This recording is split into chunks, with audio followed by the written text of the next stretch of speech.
So good, right? There's so many takeaways from this movie, and I do encourage you to watch the whole thing if you have a chance to.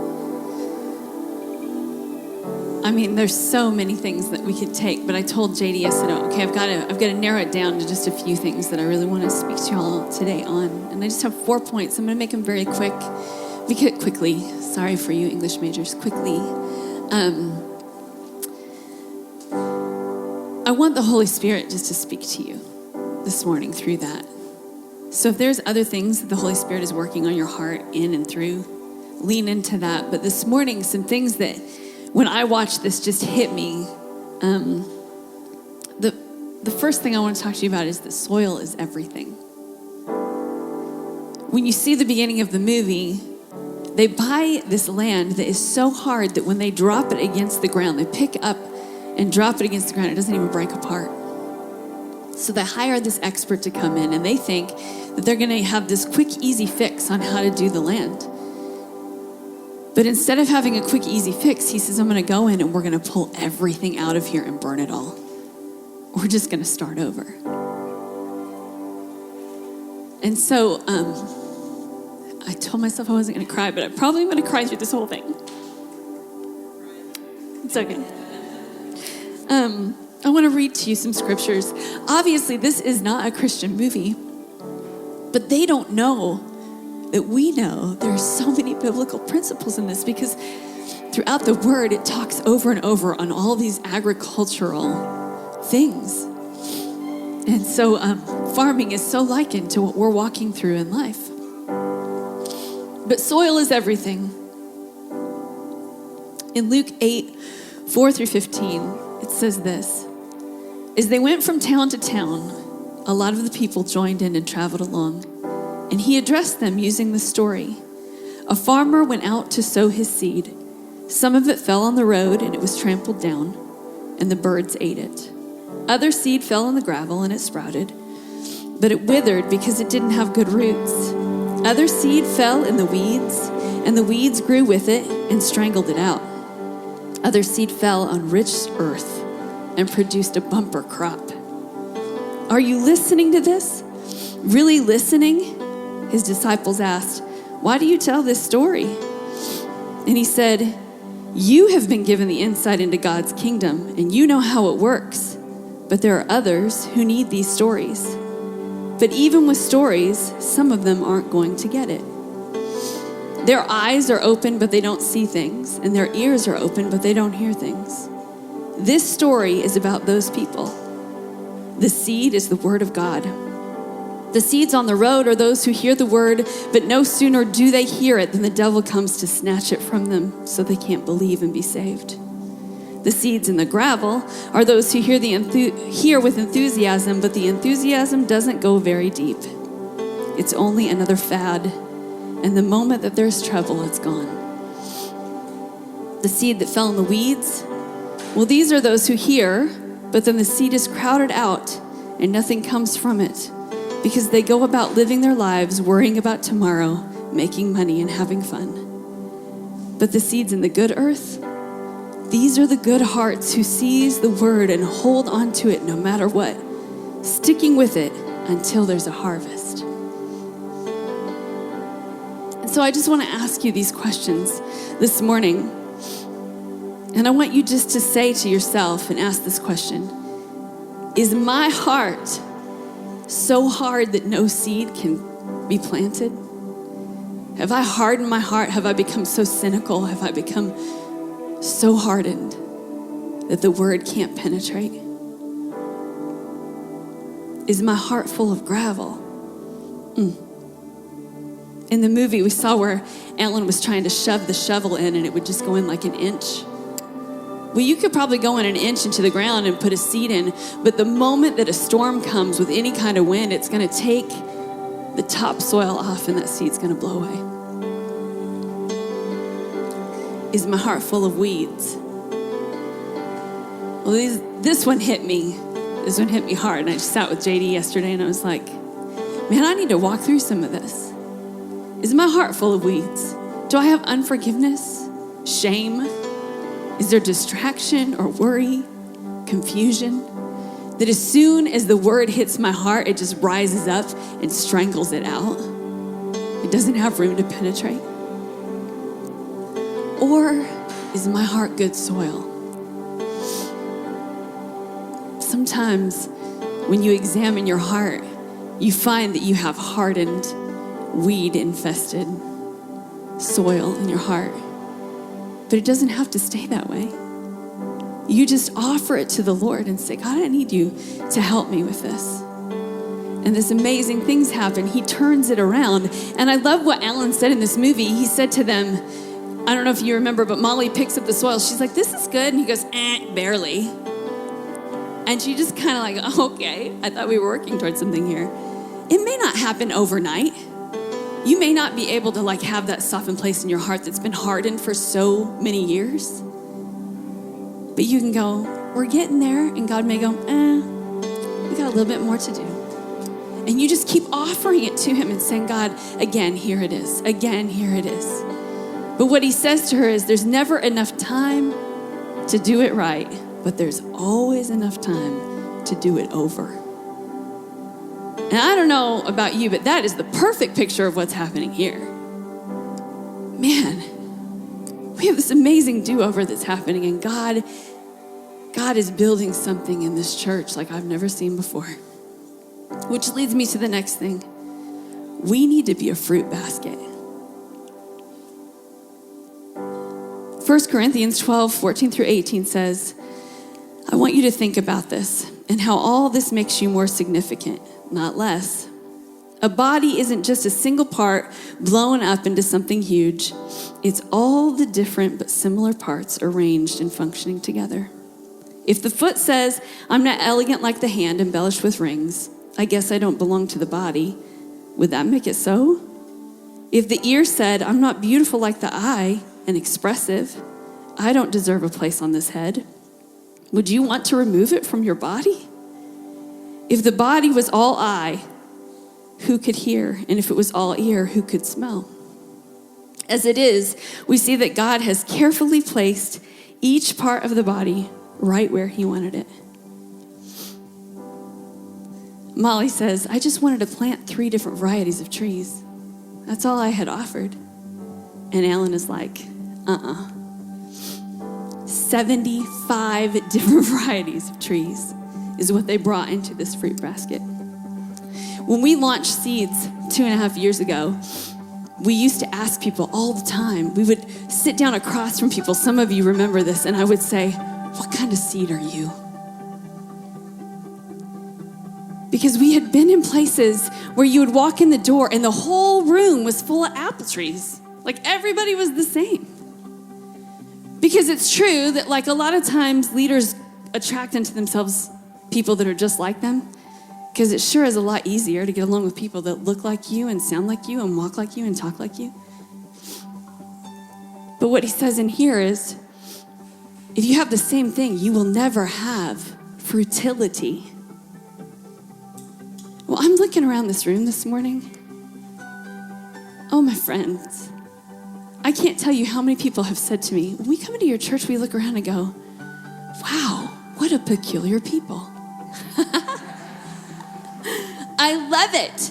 Because even the word says you are a holy nation, a royal priesthood, a peculiar people. That's who we are. I look around and see people that I would never on the norm see hanging out together. I bet you wouldn't even yourself go, man, if I was walking down the street, I would look at that person and go, hey, let's go do something together. And I see it happening. And what we're seeing in this room is the fruit basket. That's what this is. The older people hanging out with the younger people.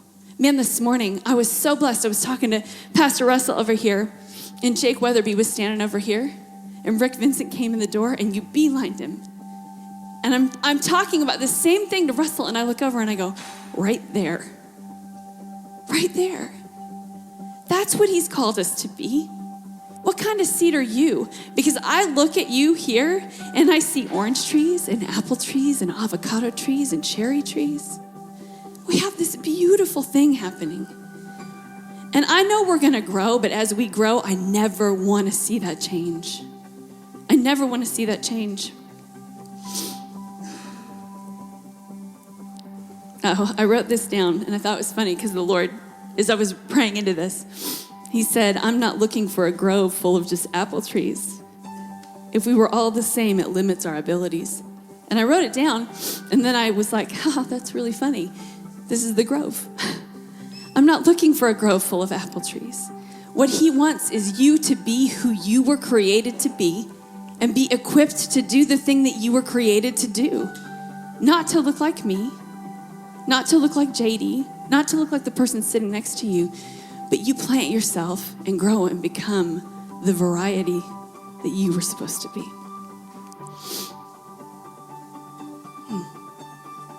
The quote that I took from the movie for that was, "The beautiful complexity of our land is alive with infinite possibilities." It's been pretty amazing just to watch that there are things that I'm strong in that other people are pulling on. But then there's things that I'm so weak in, and I look out at this congregation of people, this family, and I go, I can pull on that strength from them. That's something I can't do, but they do it so well. And so if we all step into who we were created to be, and we're equipped to do it, there is so much potential in this room. So much potential. The third point I want to make is this. Snails are just duck food.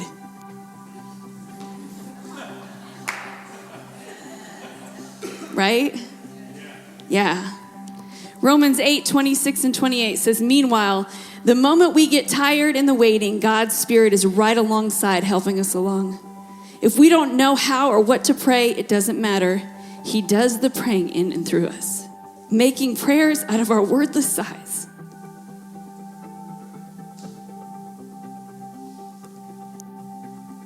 Out of our aching groans. For he knows us better than we know ourselves. He knows our condition. He keeps us present before the Lord. That's why we can be so sure that every detail in our lives, that God is working it into something good. Just when you think you're getting ahead, just when they think, everything's going okay, we're doing good, the better the fruit, the more the birds. The better the garden, the more the aphids. All of a sudden you step back and go, man, everything's falling apart again. And you think this is a bad thing, but I love what he says, all of these things are just opportunities. Just take a step back and look, because God uses all things together for the good of those who love him and are called according to his purpose.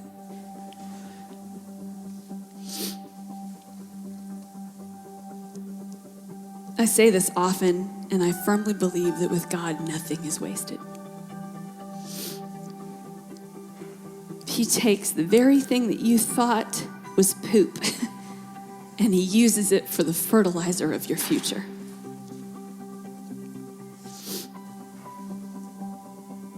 If you're new here, you may not know, but our church went through some really rough things not that long ago.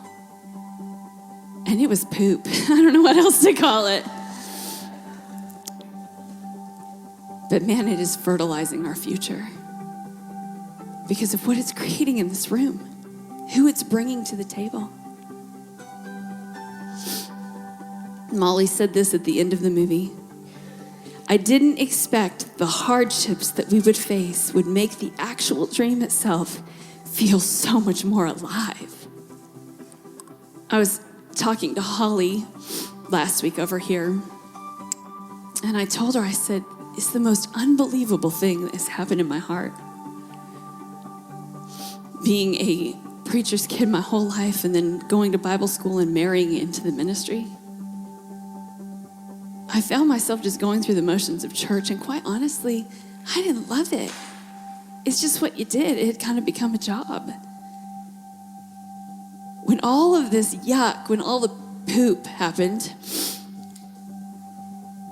God started doing something in my heart.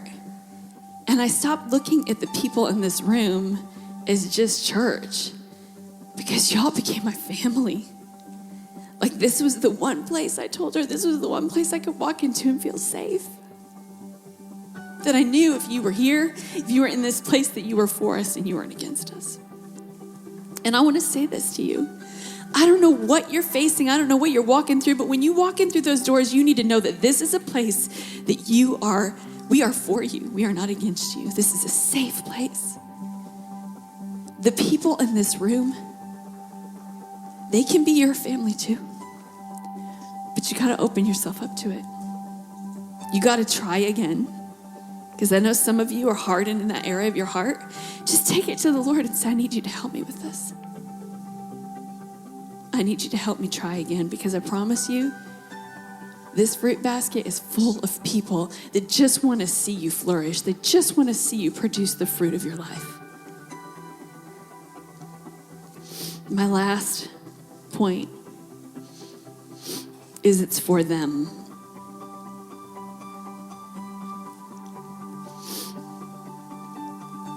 As we build strong families this year, not just in our homes, but in our church, we have to remember that the reason we do this, the reason we come together, it is for us in this moment. But there's a whole generation coming up underneath us that's watching us. It's for them.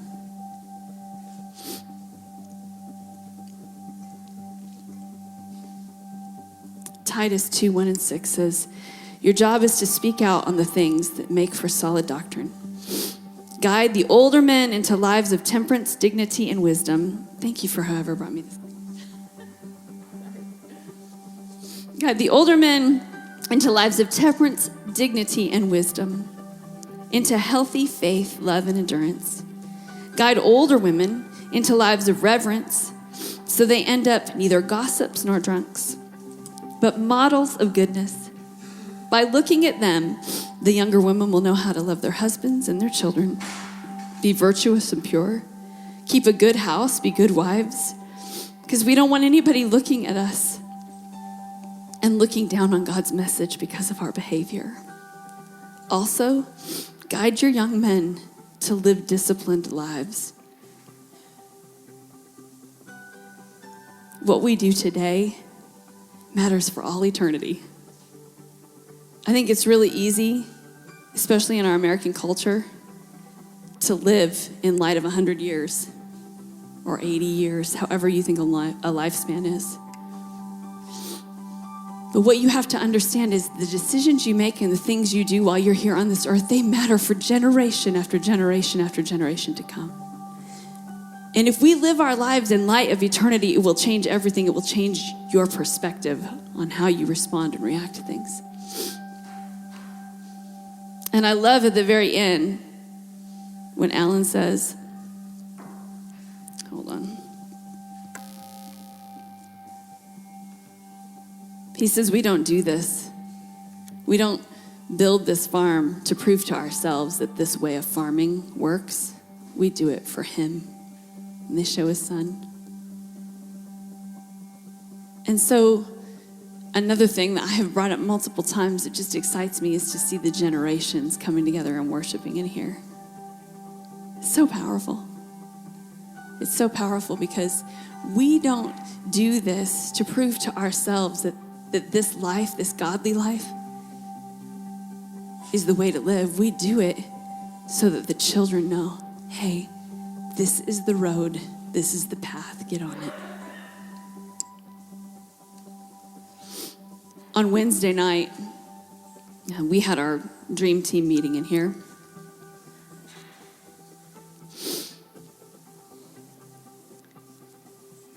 So they came together, everybody came together, the adults were in here and the kids were next door. And we're all sitting here having a meeting, and all of a sudden everybody's phones started alarming.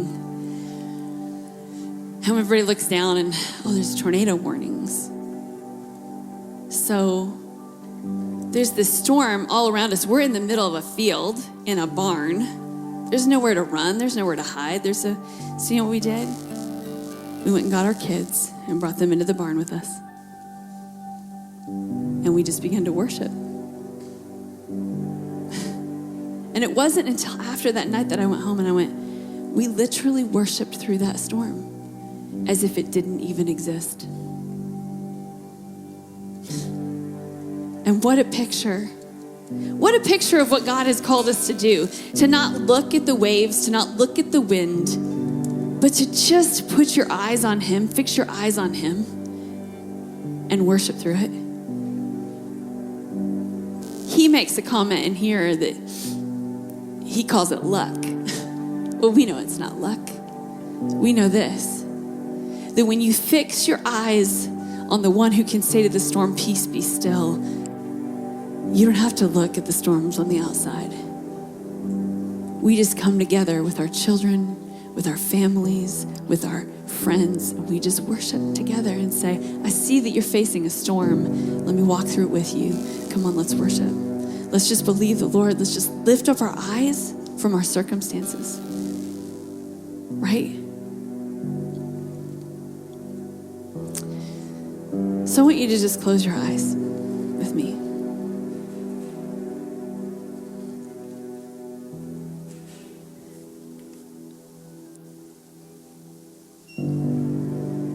Just right where you are.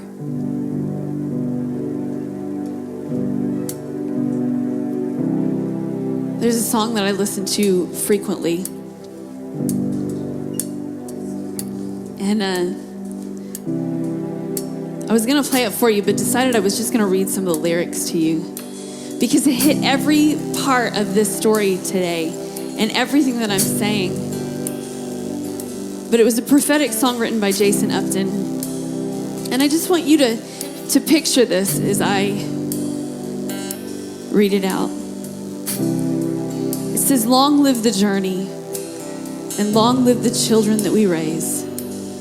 Long live the memories like leaves the years carried away.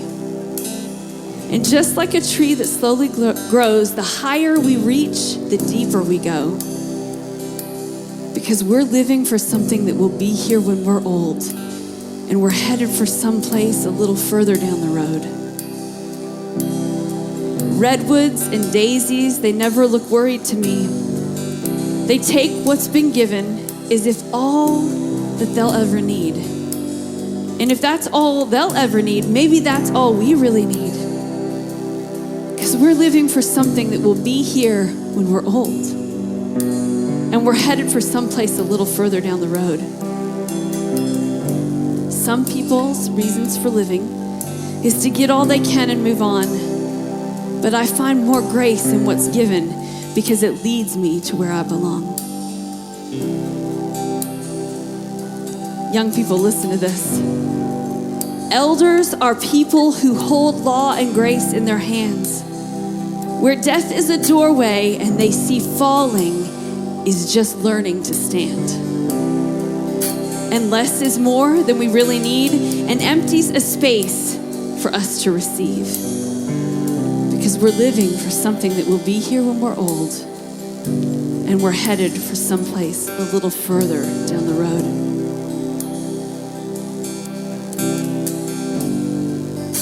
God, I just ask you right now that you would speak to every heart in this room, that